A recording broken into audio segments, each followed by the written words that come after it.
Okay, small miracle. I'm remembering to record. So I put the missing lecture on Zoom. You want to look at it? Surprisingly short, but I think I included at least most of the material. Okay, so what's up for today? Let me share my screen.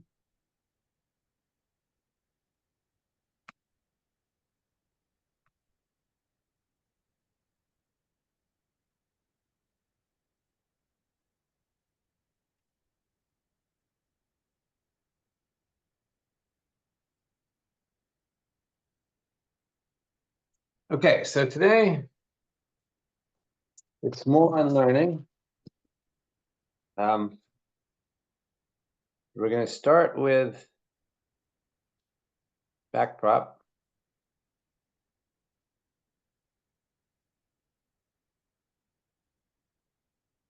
Then we're going to talk about, so far we've been talking about, well, this lecture anyway, and the last lecture, we focused on feed-forward networks. We can also look at recurrent neural networks. Recurrent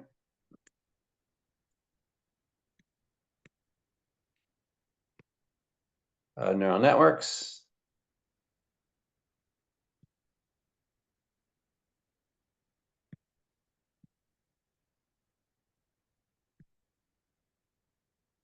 Usually called RNNs.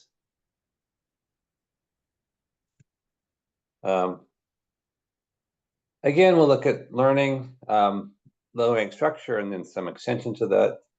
And we'll end with talking about transformers.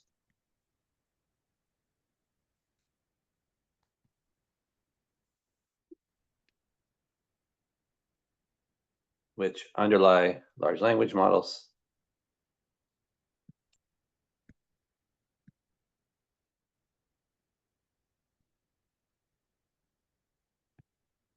And there's nothing really special about transformers. Sorry. They're kind of like any other network with an extra nonlinearity. Okay. So if you remember from last time, we're considering a feed-forward network, y equals f, which depends on a set of weights and input x.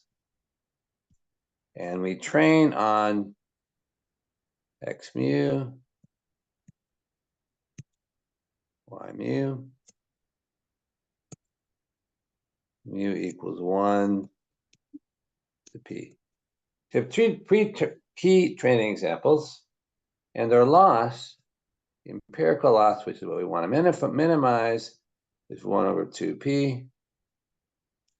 The sum mu equals 1 to p of y mu minus f of w comma x mu squared. Of course, there are other losses, but this was kind of convenient. And when we take a gradient, we're going to learn this by gradient descent, and on each time step, we let delta w equal minus eta partial of LE with respect to w. And the reason we do that is because under this learning rule, remember the change in loss, delta LE, is equal to minus eta partial of LE with respect to w squared plus order eta squared.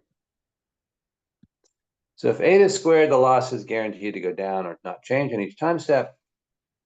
So it's continued, which is why we run it. It kind of makes sense. We follow the gradient. We basically decrease the loss, and that is eta, the sum on mu of y mu minus f of w comma x mu times the partial of f of w comma x mu with respect to w. Okay. And it's this gradient here we're going to focus on for a while. And we're going to talk about how artificial networks compute it, and say a little bit about how the brain computes it. It's actually quite. It's not really. It's pretty easy on a computer, but for the brain, as we'll see, it's not that easy. Okay, so this is what we want to compute. Copy this over.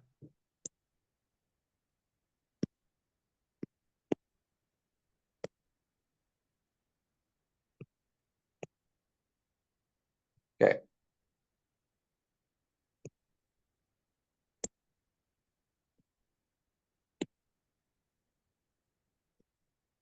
Okay. So to compute that derivative, we need. We're actually going to drop the mu.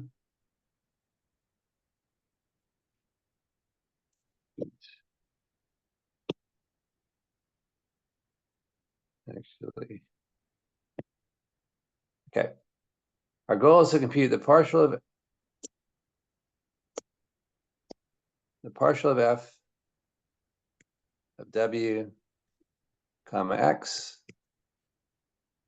with respect to w. And for that, we need an explicit expression for the network. Okay, it's hard to do in generality. So we're going to consider sort of standard feed-forward network. So x comes in here, and this is, each of these is a different layer.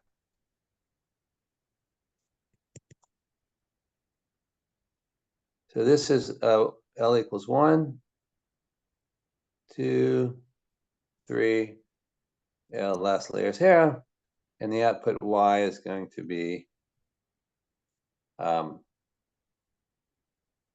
so basically in each layer we'll have sort of, this is the activity in this layer is layer 1, activity in this layer is layer L, and the output is Y equals, in the simplest case, WL dot X. So this is the simplest case.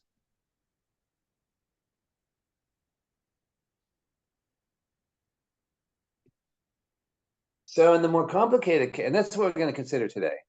That's basically today's lecture. But we should keep in mind, this is something I talked about, but was less clear. So sometimes Y, if Y is a set of labels, basically you're going to have Y is now a vector, and Y, let's say YI equals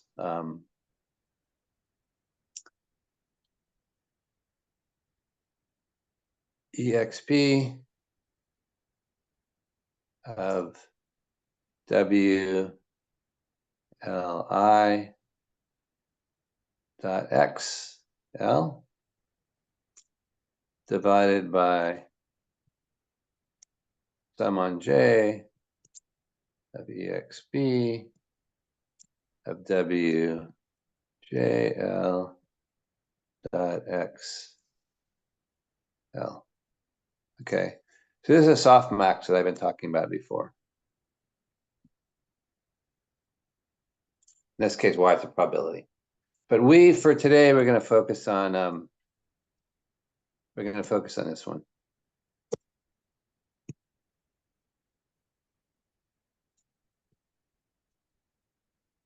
Although, in some sense, we won't really even see the output. We can think about a scalar output. Okay. So the activity at each layer, XL, in layer L, so let's say layer L plus 1,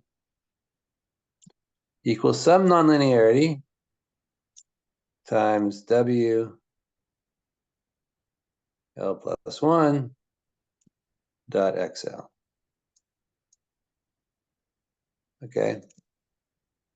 So the weights going from here to here, these weights, for instance, these are W3, just by convention, and W3, W is a matrix. So in terms of components, this is XIL plus 1 equals phi of the sum on J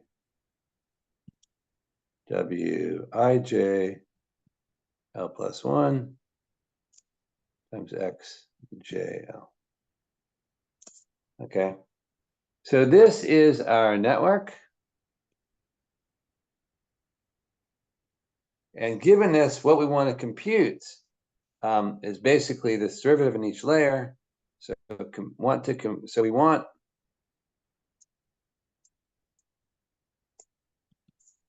a partial of f. This w is a collection of all the weights divided by WL. Derivative of f with respect to the weights in layer L. And then once we know that, we can basically compute the derivative. Okay, so let's copy this over.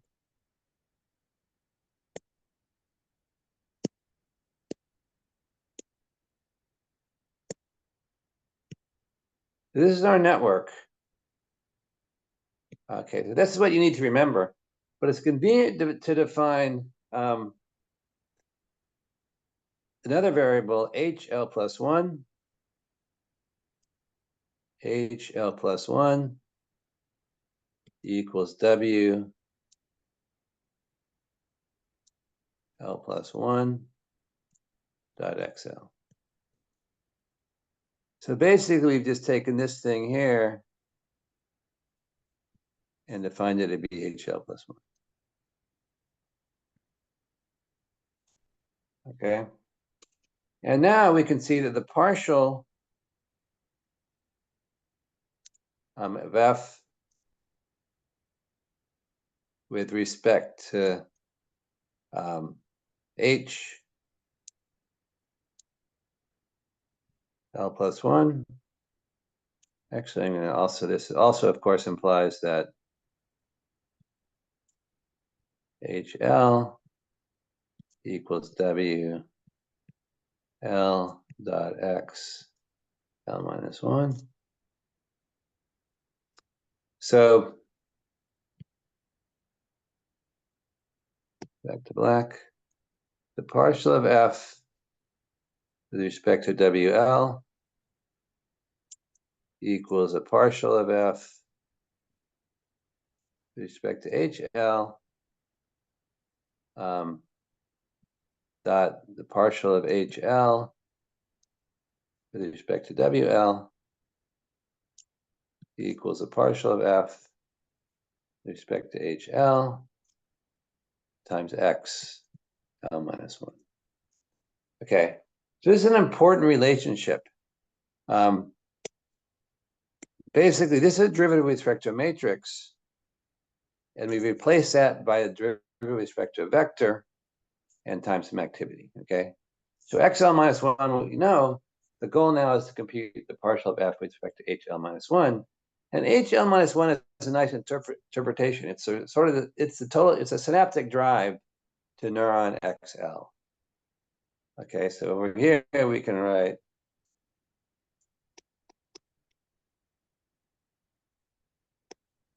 over here we can write XL equals phi of HL.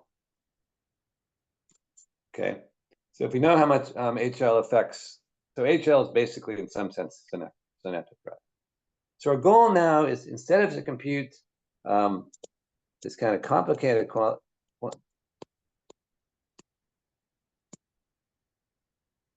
uh-oh. Okay, my pen stopped working, started working. Okay, instead of kind of compute complicated thing, which is a matrix, we get to compute the derivative with respect to a vector. Okay, so to do that, I mean, we could just use, ultimately we're just going to use a chain rule, but it's nice to gather some intuition about what's going on. Okay, so let's go back to one layer of our network. So remember, our goal is to compute the partial of F. Oops. So HL, we can write HL let's write HL plus 1, which is, remember, is W L plus 1 dot X L, and that's equal to phi W L plus 1 dot phi of HL. Okay. Or J L plus 1 equals the sum on I of W J I L plus 1 phi of H I L. And the reason I wrote it like that is we're going to say, okay, we want to compute and goal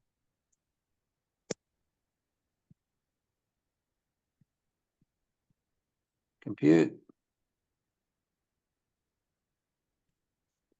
the partial of F with respect to H I L.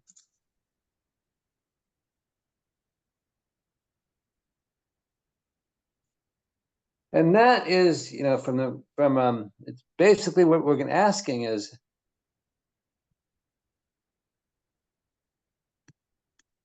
if HIL goes to HIL plus delta HIL, how much does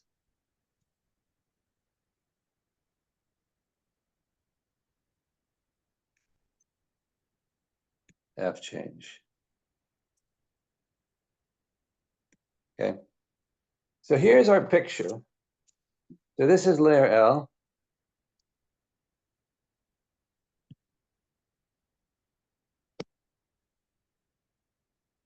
This is layer L. Different neurons. Let's call this neuron I. This is layer L plus 1. So look at these. And this connects to all these other neurons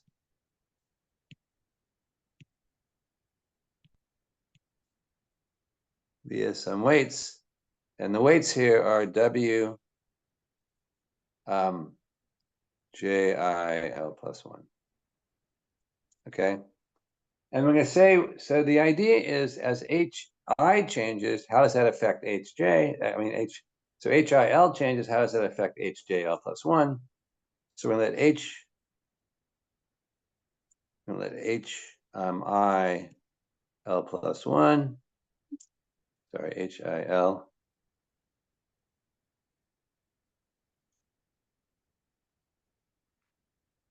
HIL goes to HIL plus delta HIL.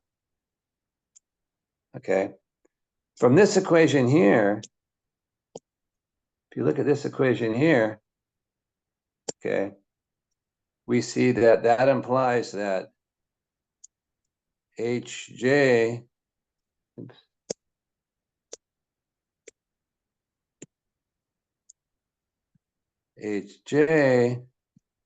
L plus 1 goes to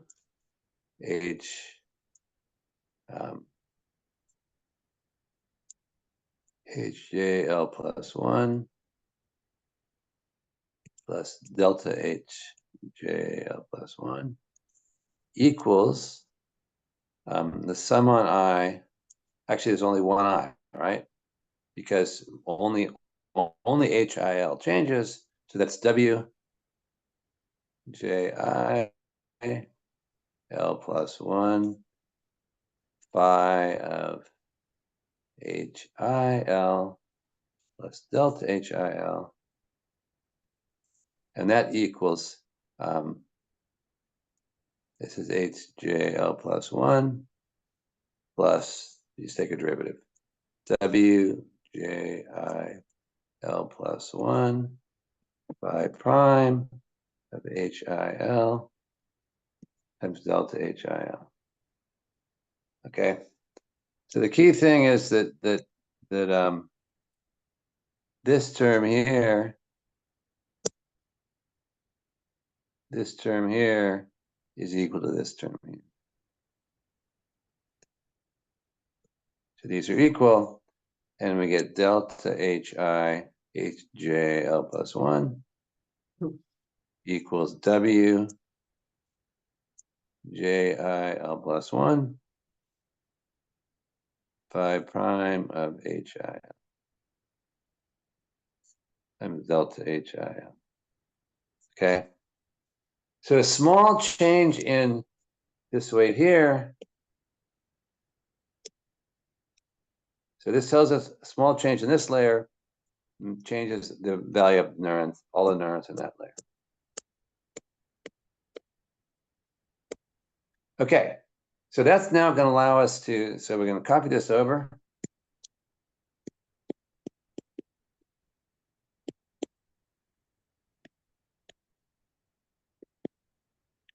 Okay, my pen is going bad. Shoot, okay, it's working.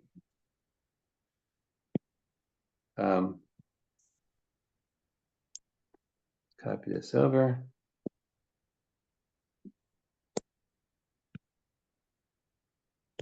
Okay, so now that allows us to take a derivative. And the idea is, and the reason we can do this is basically because this network is feed forward. So if we write, we're going to write partial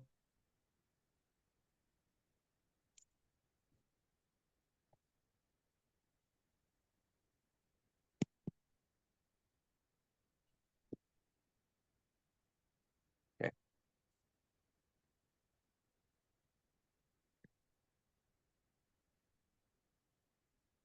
Okay.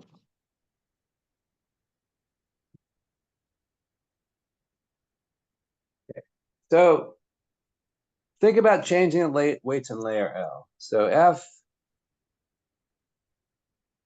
of H1L. You change the weights only in layer L. H2L.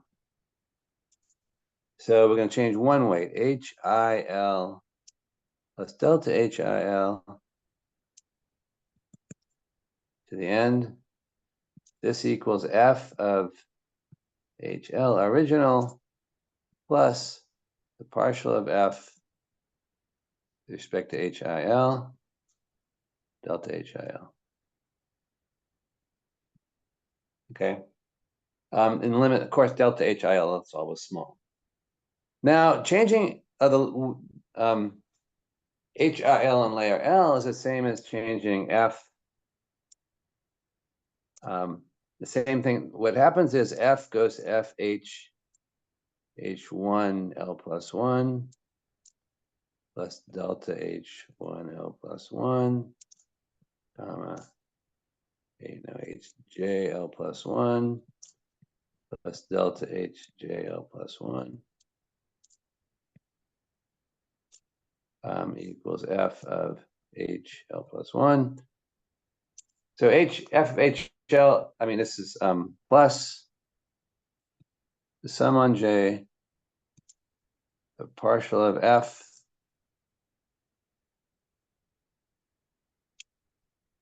with respect to H J L plus 1 times delta H J L plus 1. Okay. And now we use this equation here to express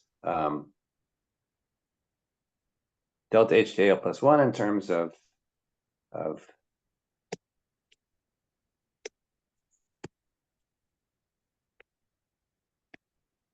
so we take this term here and we write it as the sum on J,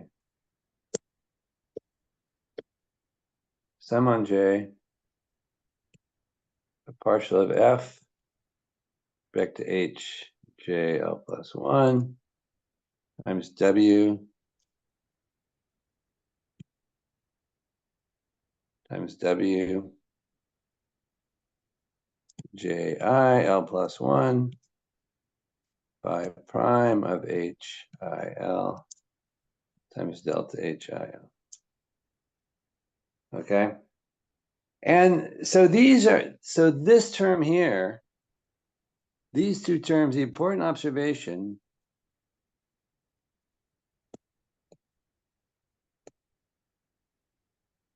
okay, I'll be back. The important observation is this term and this term are equal. Okay, these are equal to each other. Because the first expression, this expression here says, what happens if I change delta HIL? And this is the same expression. We change delta HIL, and that causes the next layer inputs to change, so they have to be the same. And what that gives us is a partial of F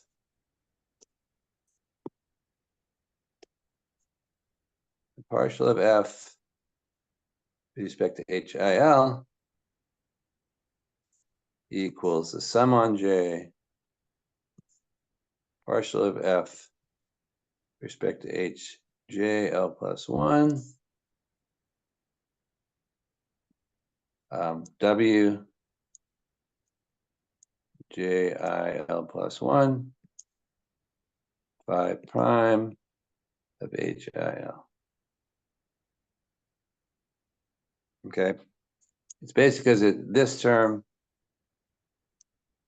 and this term are common. Okay, so this is backprop. And nobody ever writes down backprop anymore because it's all done automatically if you train a deep network. But it's kind of important to know what it is. It's basically, it says, okay, if I know the change in layer L, I know the change in layer L plus 1. That actually makes it, so how do you train a network? So we have a network here with lots of layers.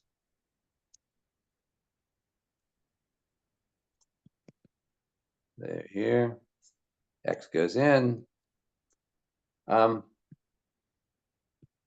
comes out. So there are two passes. So pass 1,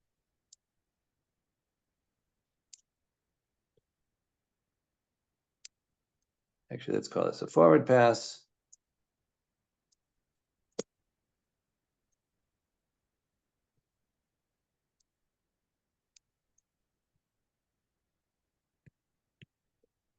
XL, X in layer L equal to phi of WL dot XL minus 1. Okay. So we just pass this thing forward. Basically, this is layer 1. And X0 is basically our input. And then that's when we generate activity. Our backward pass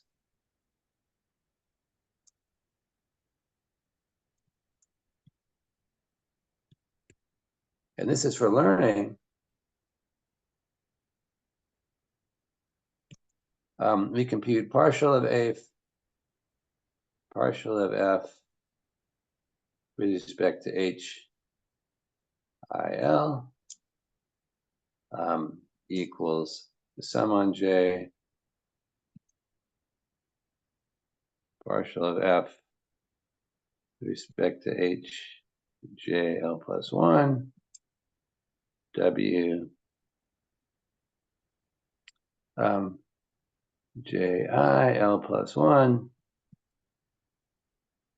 phi prime of HIL. Okay. And so really what it is so remember the update rule, because this is neuron I, so we have an HIL there. We need to know, each neuron needs to know its outgoing weights. So this is W collection J from I to JL plus 1, okay?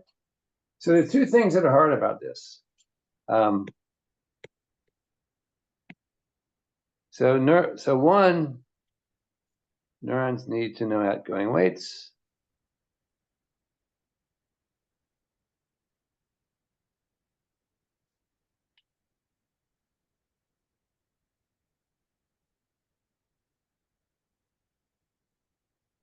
And it kind of makes sense, right? So you want to know what's going to happen if I change my weights. Oh, by the way, after you make the backward pass, the last step is sort of this is 1.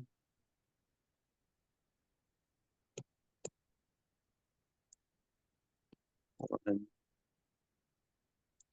2. Step 3, which I'll put over here, is step 3. Delta W, so to update the weights. Delta W. Actually, I'll do step 3 in a sec so I can do it. We'll get back to learning. Neurons need to know their outgoing weights. And 2 passes are required.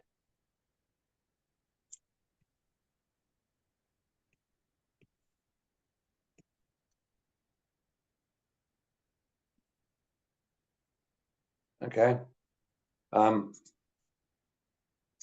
You have to basically, in the backward pass, you need to know what the HIs are. You need to save that activity. So for this reason, so first of all, neurons in the brain don't know their outgoing weights, which is pretty strange. But also the second pass is hard. So for this reason, okay, I'm going to back in a second. I get a new pen for my battery. It seems to be running out. Sorry, new battery for my pen.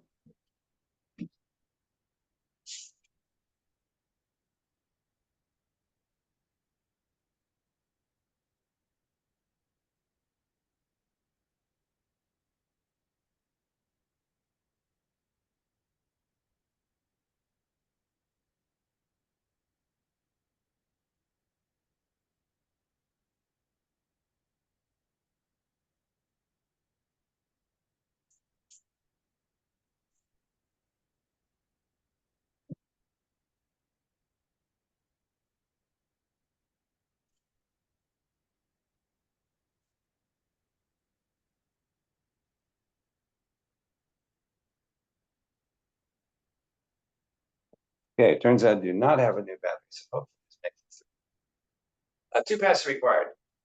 So what that means is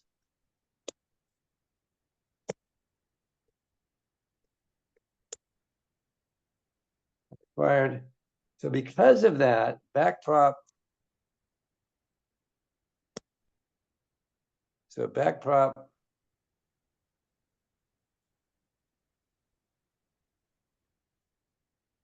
is not biologically possible.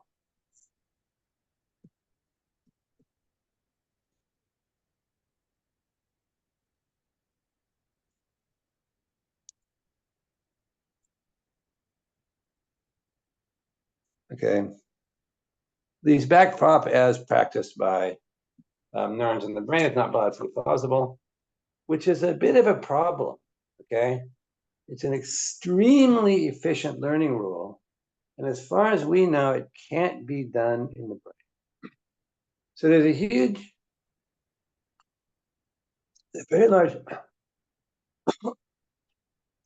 a very large effort to try to fix things.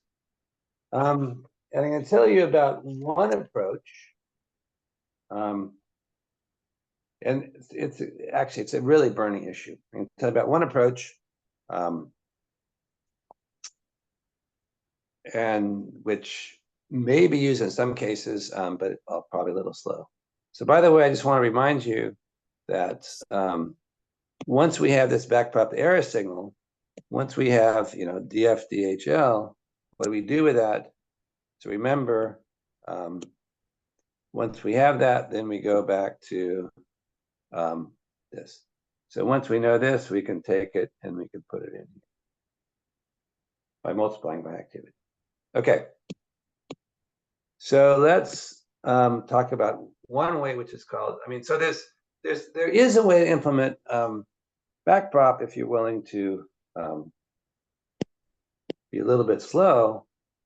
So the problem is there's actually kind of an easy way to take a derivative. And that is you let W, so you could do two passes, but two different passes. So two passes.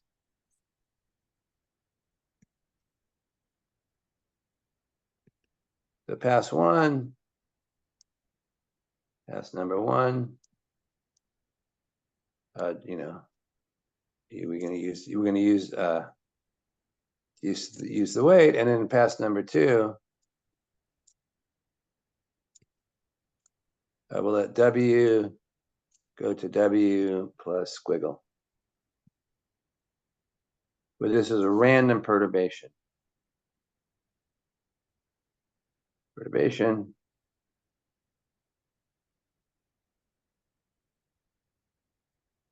And then look at the loss. The loss goes up. So if loss goes up, the loss goes up. The loss goes down.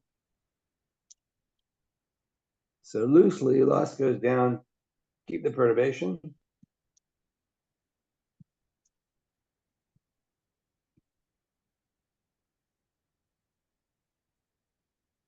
Loss goes up.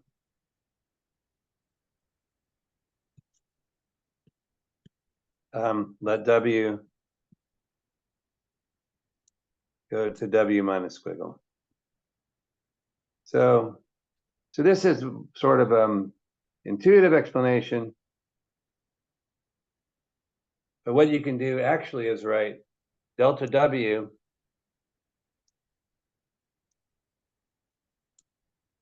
equals, we can write this as squiggle. Remember the vector times the loss at W minus the loss of W plus squiggle. Okay. And we're going to average this over squiggle. And these are random perturbations.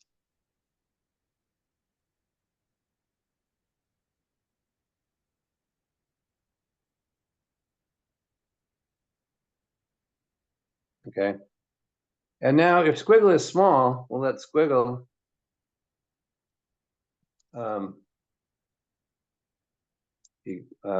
equal small, actually proportional to the square root of the learning rate equals small. So we can Taylor expand and write delta W is approximately equal to squiggle. So L of W minus L of W minus squiggle dot the partial of L respect to W.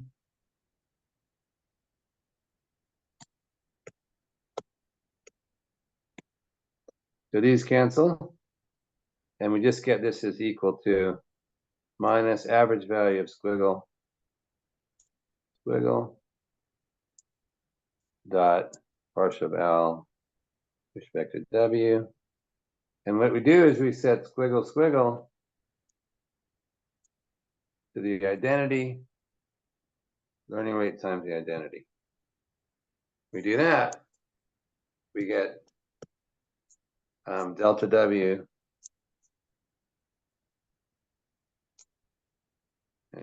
approximately equal to minus eta partial of L with respect to W. Okay. So this is really a cheap and easy way to take a derivative. In some sense, we don't know the gradient, so we take it numerically. We take a small step in one direction and then see if the loss goes up or down. So on average, this is exactly the same as backprop. And it may be used in some cases, but the big problem is that it's a bit slow. Okay, it's, you don't directly compute the derivative. You just do this perturbation, and it can take a very, very long. Okay, so I mean that's the story now. We don't really know how backprop is implemented in the brain. There's sort of the two problems. One is the backward pass, and one is the fact that neurons have to know their outgoing weight. Sort of another, what you really want, what would be super nice, would be to have a network like this that goes into some weights, output y. Take an error signal. Suppose we can compute an error, which equals y minus y star, and propagate this back directly to the weights. So this would be kind of, this is probably what the brain does.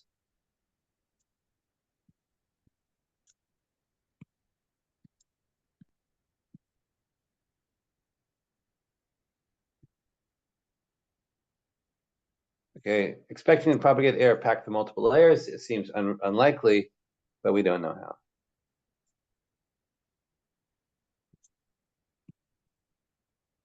And that's one of the most burning questions in neuroscience, okay? We solved that, and we'll be a long way to understanding how the brain works. Okay, let's take a break, a 5-minute break right now. When we come back, I'll talk about recurrent neural networks, and then after that, we'll get to transformers.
Okay, so let's continue.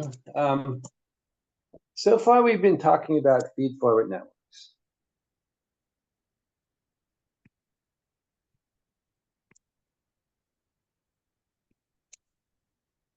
And they're great for a lot of things, but the problem is they're basically instantaneous.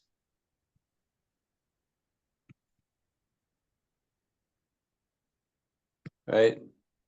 So X comes in, so X in, Y out. And that's, like I said, great for some things, for, let's say, image processing. But for many things in life, what you do now depends on a continuous stream of variables. So language, for instance, is a classic example. So this maps, basically it maps, so a long string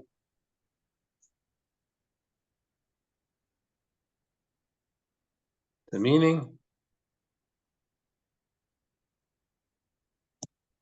But same thing with navigating in the world, right? So when you're doing, when you're just walking, maybe that's sort of a process.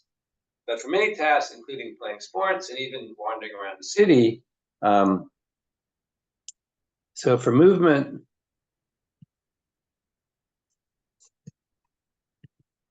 you're constantly responding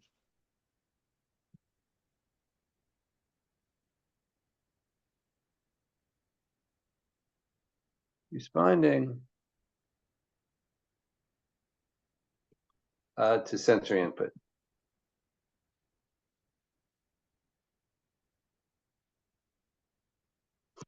Okay. So one way to model these, it's actually a very natural way.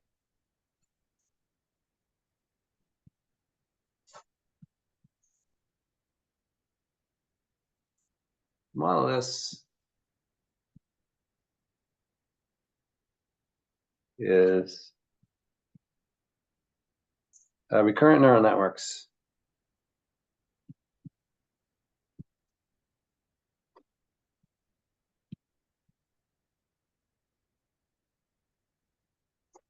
Often known as RNNs. Okay. And those are actually they're basically they're analog versions of the spiking neurons we saw earlier. I'm going to use x before we use nu for firing rate. So x dot equals some nonlinearity phi of w dot x plus u of t minus x.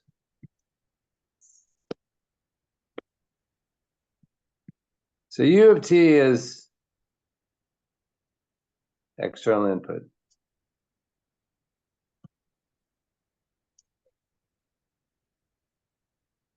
Could be sensory, generally sensory input. In the brain, it's going to be input from other areas. And so the first couple of lectures I gave, W was randomly connected.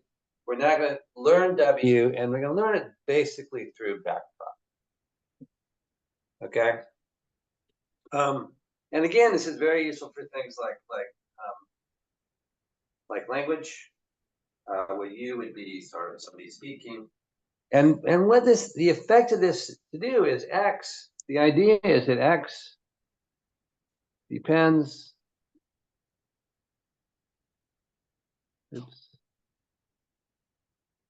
X depends on u of t in the past.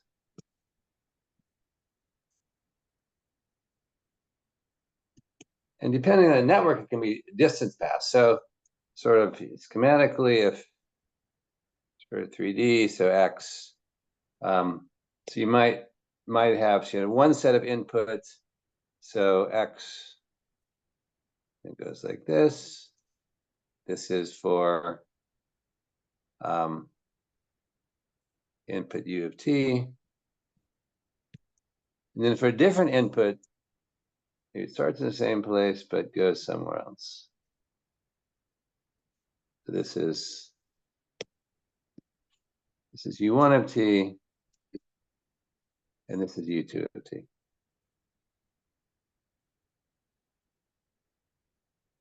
Okay. So different input drives a network to a different place.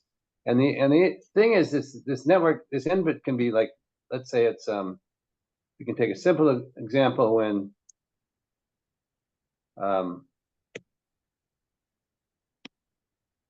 so u of t can be, this is u of t, and u of t, so this is, we'll call this t equals 0. And let's call this t equals p. And let's say, so u of t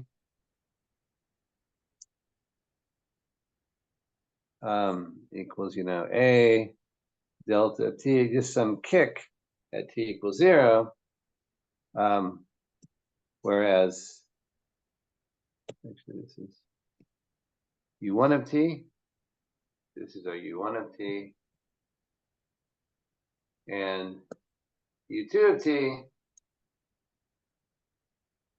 equals b delta t. It's a different kick at t equals 0, so it just gets displaced a little bit, and it goes, this is u2 of t. And you can see, oops. So even though the change occurred in u, the input occurred way in the past, it has an effect on the future. Okay. So X really does depend on all the past. We also have context. And typically what we want to do is train these networks. So the goal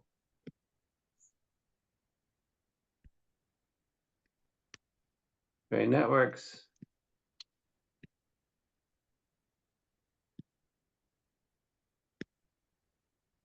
to produce a desired directory.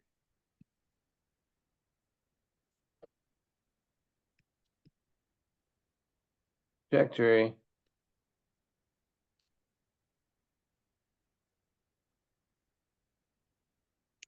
say x star of t. Okay. And importantly, so x star of t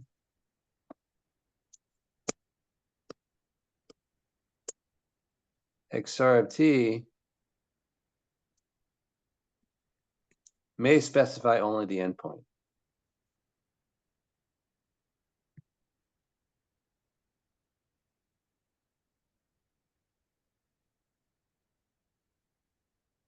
Okay. I mean, suppose you want to reach out and pick up a cup of coffee. The only thing that really matters is where your hands ends up at the end. It doesn't matter the actual trajectory. And that in some sense makes it kind of hard to train because you don't get continuous feedback. So how do we train recurrent networks? It's a little bit different than feedforward networks. But what we do is to train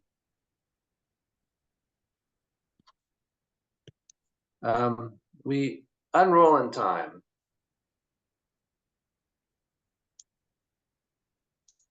Not sure if that makes sense. What's what people call it. So basically what we do is we think of our feedforward network. Before we had layers, now we have T. So this might be T. This might be T plus delta T.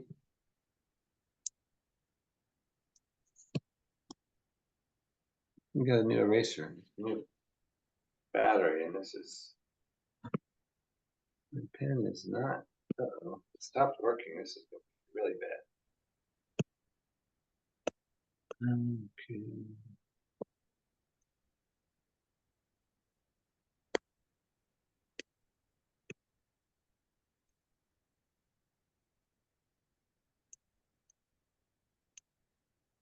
Sorry, you guys. Uh-oh.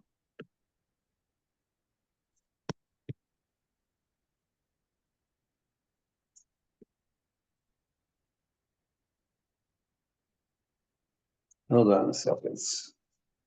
I don't know what's going on.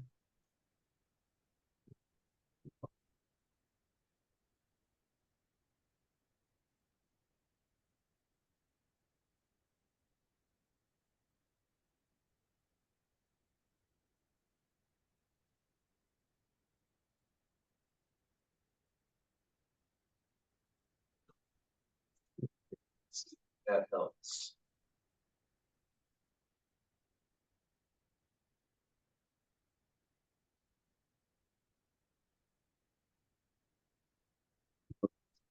Sorry. I don't know what's going on.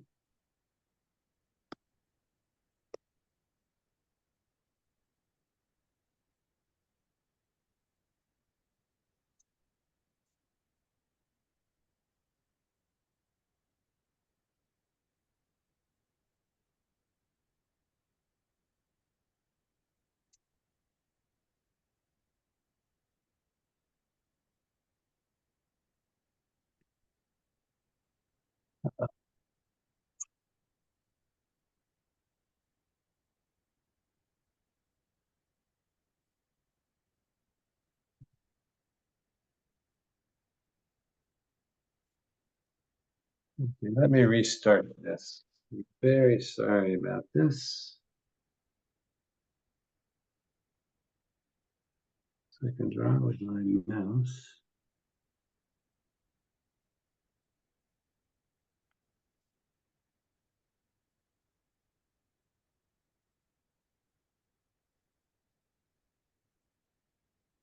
Yeah, feel this. Okay.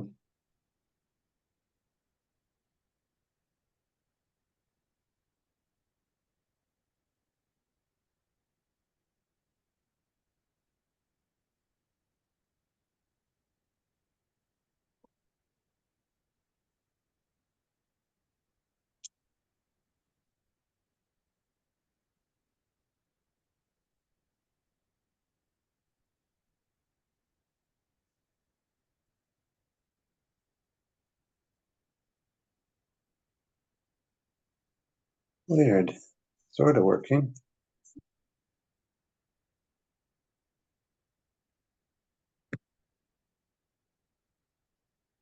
Okay.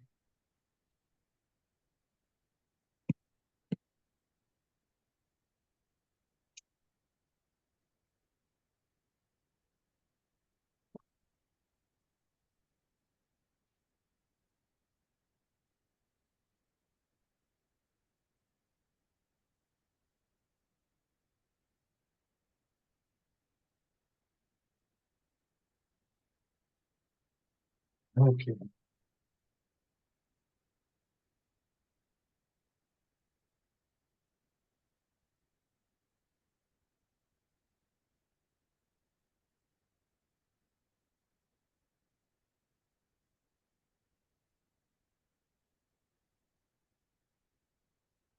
Okay, my pen has stopped working. I can probably use the mouse, which is going to be okay, but not ideal. Don't know what's wrong.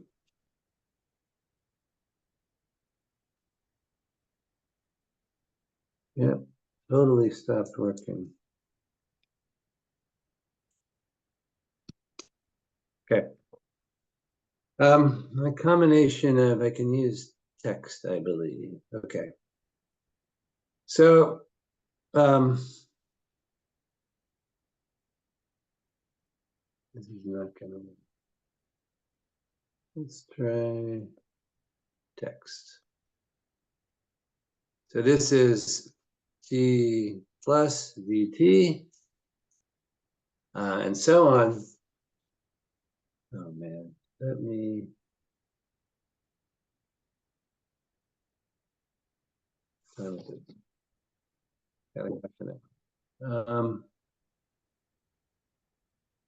okay, so what I'm going to do is,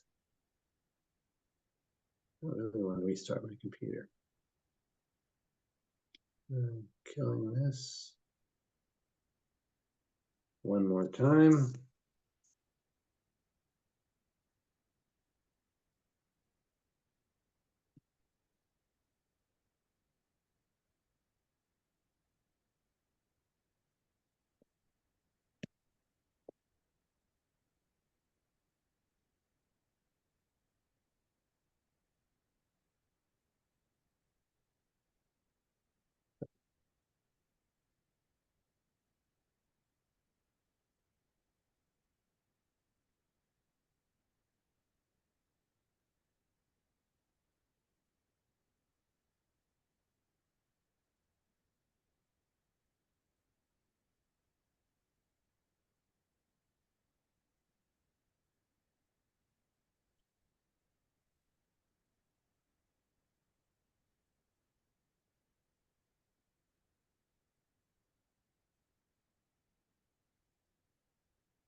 Yeah, pen's dead.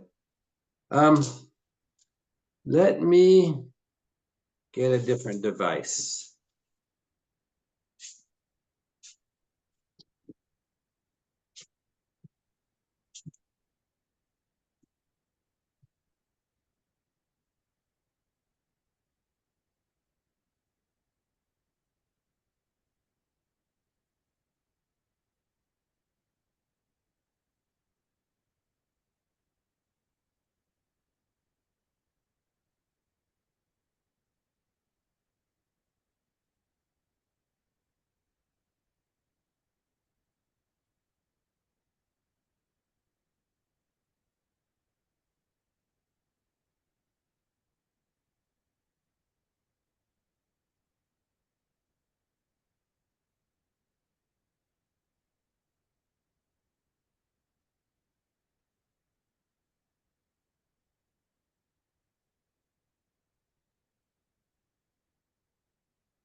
Okay, so I have a new device, which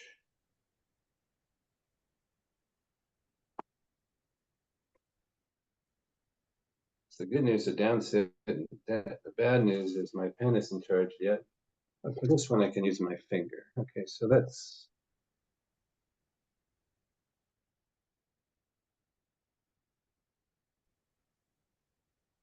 share contents, whiteboard.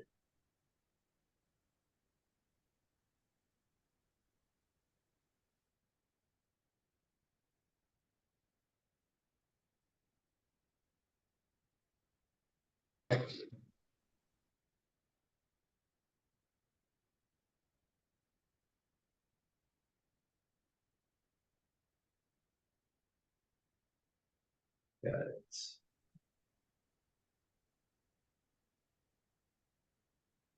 Okay, so assuming you can see my whiteboard. That's a little charge. Okay. So what do we have? We have our network. So this is going to be kind of bad. I have to write with my finger. So x dot equals phi of dot minus x. So we change that to x of t plus delta t equals x of t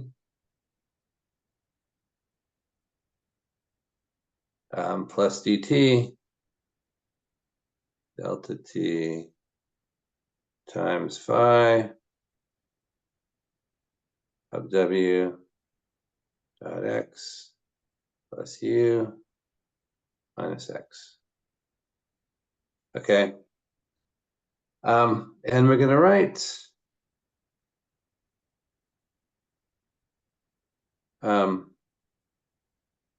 w as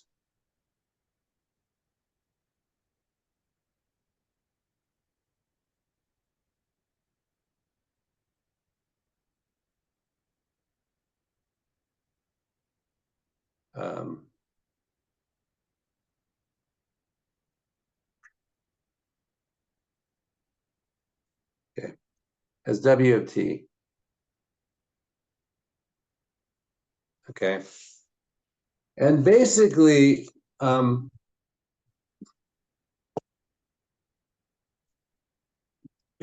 of t, in some sense, t is going to replace L. T replaces L.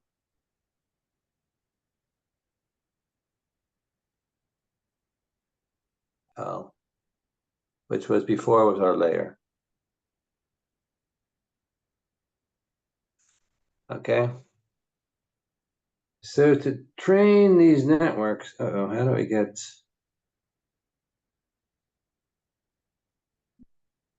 I'm not used to this whiteboard.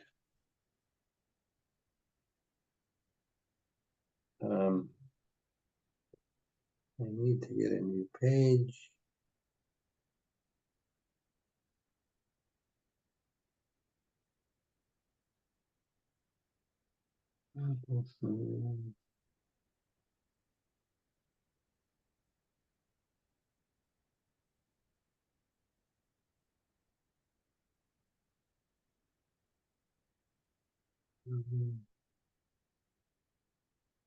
Okay, good.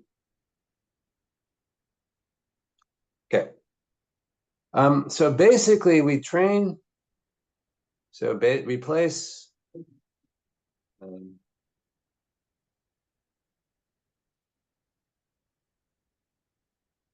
so T replaces layer,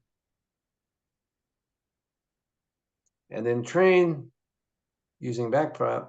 Oops. Sorry, I'm not used to this. There we go.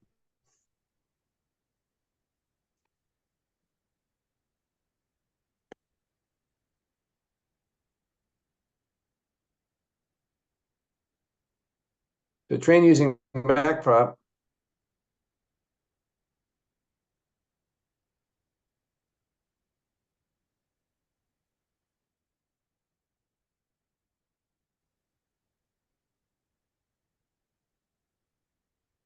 Okay, but through time.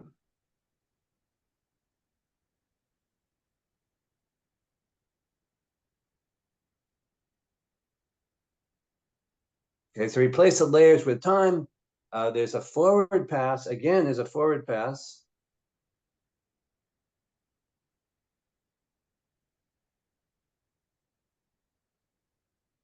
Okay, where we save all the activity, and that's followed by a backward pass to update the weights.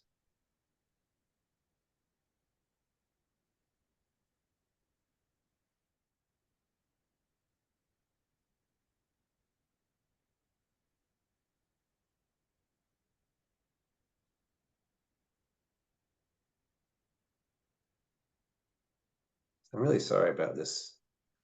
Insanely large writing. But it's really the same as backprop, right? So we just tie the weights together. The only difference is, so you pretend like all the weights are different in each layer. You write down the standard backprop algorithm. You go forward, update the weights, and then go backwards. Let's try this faster. So remember the key, the goal of so the reason we use recurrent networks is so we can have the past influence the present, but they don't work all that well. Okay, you can work back, you can go back in time for several, maybe hundreds or even thousands of time steps, but after that the network just forgets. So these networks work okay, but not great. There's been some fixes to these things. So fix, basically to the problem.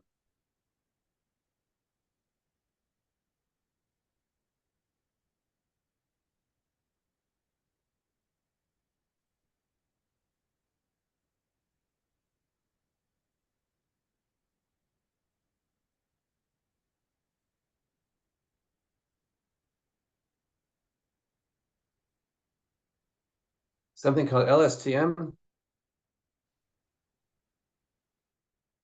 which stands for long, sort of a weird name, long short-term memory.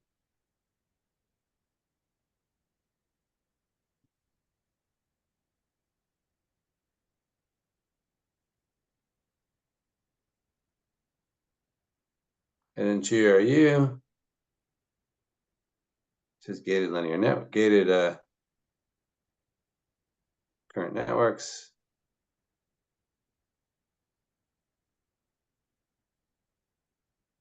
Sorry, space recurrent networks.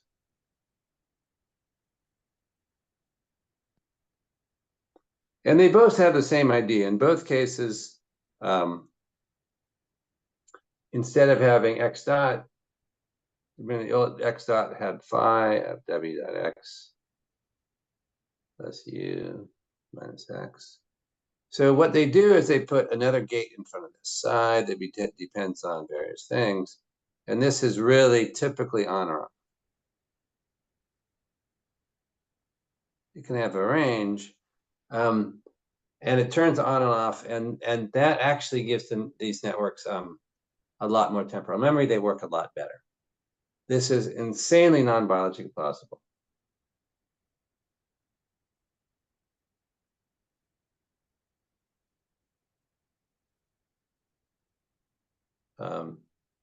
So first of all, the backprop as usual is not plausible. Neurons need to know their outgoing weights, and they need to integrate backwards in time. And then this multiplicative unit in front of weights is also not very plausible. So we know that recurrent networks in the brain, it's likely they're used to store things at least on reasonably short time scales, like tens of seconds. The extent to which they're used for longer time scales is completely unclear. I don't know why this isn't charging. Usually it charges. Nope, not charged. Not a good day for pens. Okay. So recurrent networks, they're used a lot these days for a lot of tasks. they're relatively powerful. And so what I want to do in the next, probably till the end of the lecture, we might get to transformers, if not tomorrow, and my pen's fixed, is to sort of demystify a little bit recurrent networks, because they seem sort of mysterious that they work, right? So feed-forward networks, I find reasonably intuitive. It just slowly transforms the input to the output. Recurrent networks, they're highly nonlinear. They're recurrent. They're a lot harder to analyze. But we're going to actually take sort of what is a reasonable case is where, so n equals the number of neurons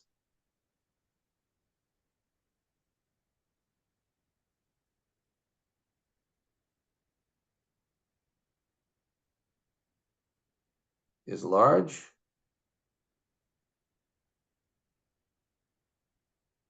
So your typical neural network in the brain has, tens to hundreds of millions of neurons, but it's really z equals latent variable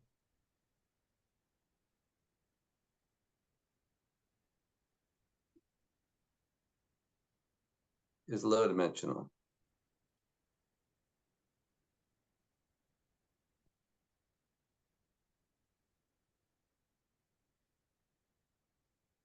Okay, so think of a network that's driving, it's doing motor control. It's driving muscles. So you have about 600 muscles. So this is a vector. You have about 600 muscles. And motor cortex, at least in humans, has on the order of 1 billion neurons. So you have far more neurons and latent variables. So you're massively over-parameterizing your variables. Oh, pen's still not working. And also U of t equals control signal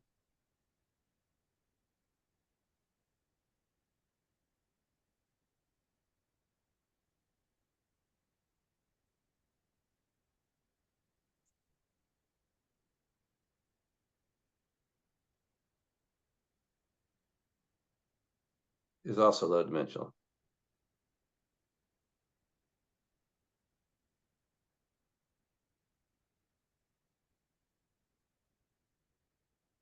Okay. So in that case, we're going to write our deep network slightly differently, or recurrent network slightly differently, as x dot. So first of all, we're going to do two things. So we're going to think of our network like this.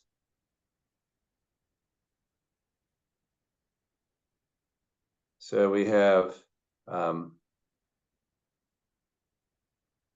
network of a bunch of neurons. Okay, these are our x's. Our output, we're going to output this neuron, this network, to some z, which is going to be some relatively, so it gets input from all these neurons. It's a z, so z equals a dot x. Okay, we're going to feed z back into the network. So it's going to actually goes back in with some weights. So these weights we're going to call these b.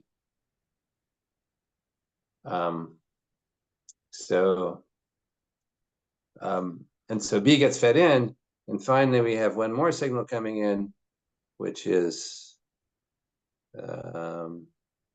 there's also this control signal coming in u, which is also coming in via some weights. We'll call them c. Okay. So the x is the activity in the network, and finally there's some the z star.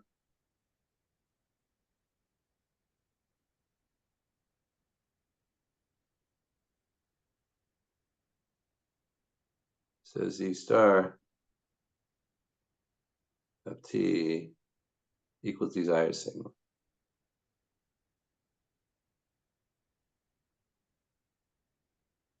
So this is our target. target.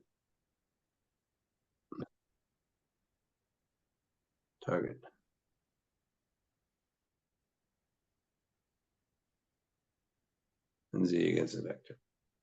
Okay, so what are the equations in this case? Equations, it looks like go with black. X dot equals phi of, again, w dot x. And we're going to, the control signal is actually going to be, we're going to write the sum on mu of c mu u mu of t. And then we're going to be, the input is going to be plus the sum on nu of b nu z nu minus x. And then z nu is going to be a nu dot x. Okay, so that's a picture. This corresponds exactly to this picture here. Okay, and now we can write down an equation for z nu, which is z nu dot equals a nu dot phi of, I'm not going to repeat this, minus a nu dot x is just z nu. So the z nu is really what we care about, right? And what I'm going to do now is, okay, so z nu, as you can see, depends on, I have a pointer here? I think so. Yeah. Z nu depends on w dot x, on u, the control signal, and z nu. And w dot x is basically a bit of a nightmare. So what we're going to do is we're going to say, okay, let's pretend like there's no recurrent connectivity. So let's set w equal to 0. When we do that, we get an expression for only z nu. So the expression becomes, we get z nu dot equals a nu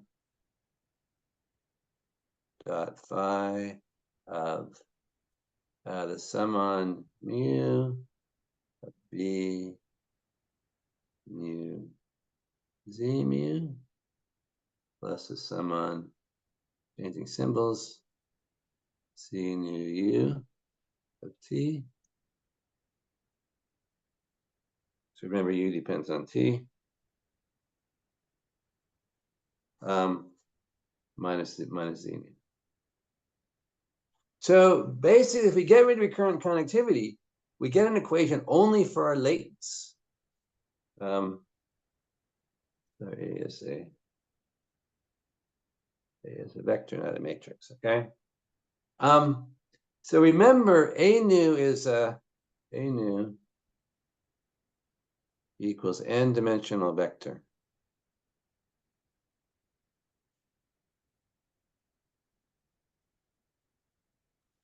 Okay. So it's high dimensional, where z nu is, and c nu are, I mean, is sort of, z nu is a low dimensional vector. And what this is a feed-forward network for z nu dot. So the input is z nu. So this is a feed-forward network.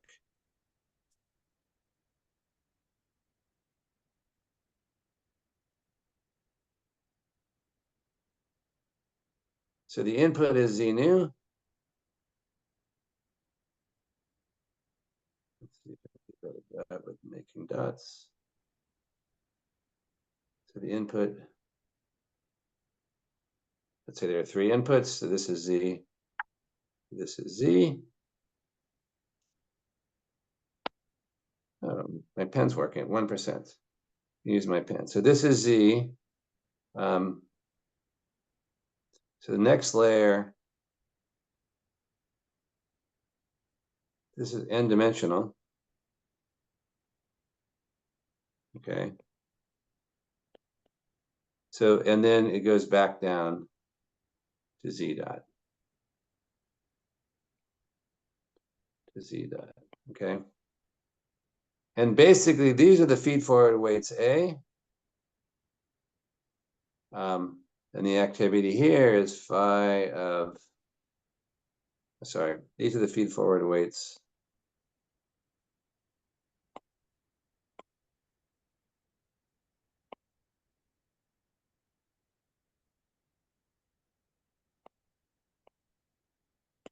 These are the feed-forward weights B. The activity here is phi of sum on mu of B mu Z mu plus a sum on nu of C nu U of T. Okay. And then these feed-forward weights are A. A, and so Z nu in this layer equals A nu dot phi of all this minus Z nu. Okay. So once, if we ignore recurrent weights,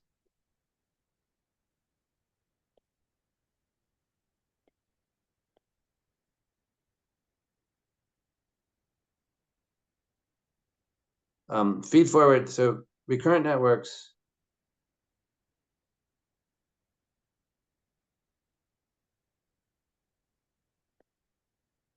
are feed forward networks in disguise.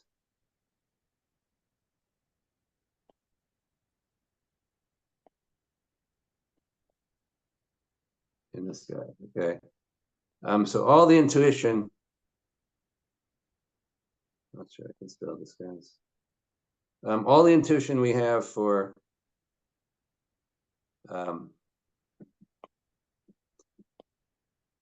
feed-forward networks apply to recurrent networks, okay? We don't really know what the recurrent weights are doing. They may just be there because they have to be there. These are networks of neurons, but it's not all that clear. Okay, so in some sense, again, recurrent networks are highly nonlinear networks, useful for things like language, anything that requires time, constant sensory input. In the last 5 minutes, I want to talk about another way of dealing with the past, and that's transformers. So I probably won't finish this, but we can at least start.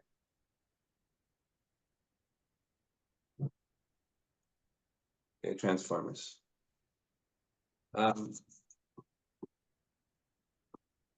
So the transformations, any transformation from input to output, if it's all complicated, it has to be nonlinear. And there are several ways to make nonlinear functions.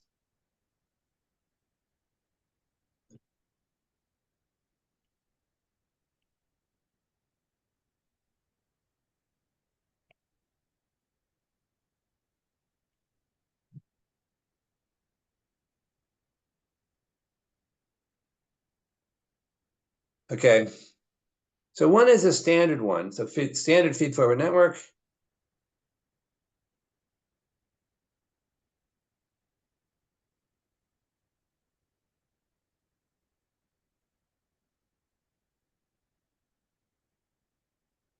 Basically, we have x, I, let's say L plus 1, equaled phi the sum on J of W, I, J, L, J,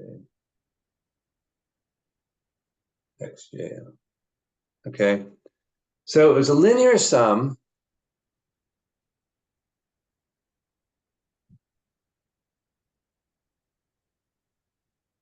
followed by nonlinearity.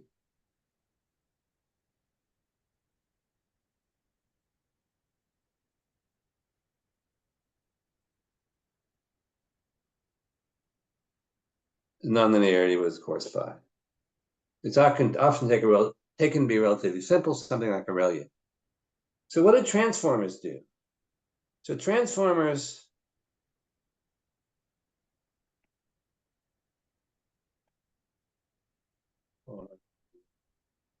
use a different nonlinearity.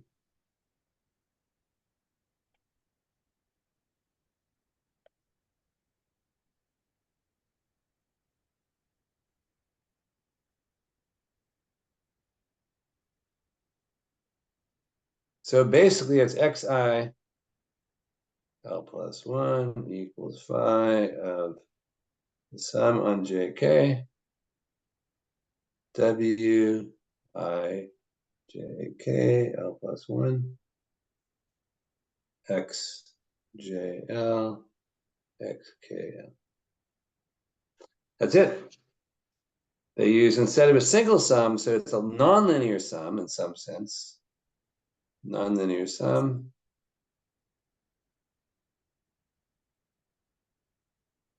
The difference between this is a linear sum. Okay. Nonlinear sum, in fact, is quadratic.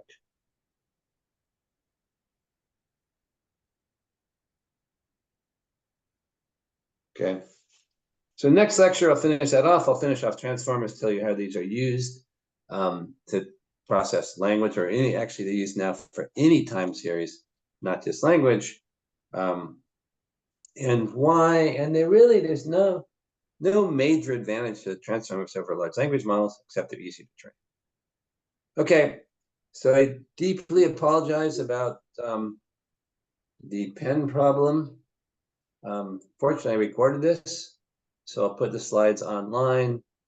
And like I said, the video from next lectures is also now.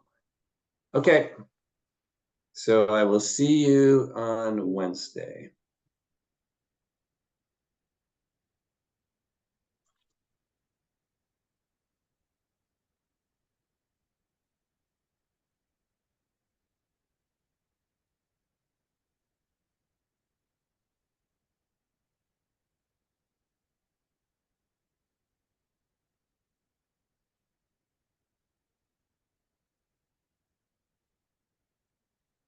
Okay, John, Professor.